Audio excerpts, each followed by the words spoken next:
बहन के लिए मसीहा था। हुसैन नेज़े पे कहते थे मरहबा ज़ैनब, रास्ता रफ्तार की मायूसी से अट जाता था। जब मैं चुपचाप उसे मिल के पलट जाता था, क्या कशिश थी कि मुझे छोड़ के जाने वाला 2 कदम चलता था फिर मुझसे लिपट जाता था। वक्त की तेज हवा शोर तो डाले हुए है, सही।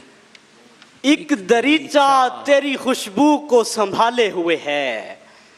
एक साया है जो दीवार के दुख जानता है, एक दीवार है जो घर को संभाले हुए है। और एक दूजे की नींद के जामिन होते हैं, एक दूजे से ख्वाब बदलने वाले लोग अपने घर तावान में देकर लौटेंगे, उसके घर की जानिब चलने वाले लोग यूं रिहा करने के इम्कान में रखा हुआ है।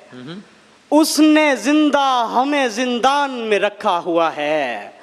दिल मेरा जख्म है और जख्म को मैंने ताबिश उसकी यादों के नमकदान में रखा हुआ है। ये सानेहा मेरे वहमो गुमान में भी ना था, चराग सामने वाले मकान में भी ना था। जनाब।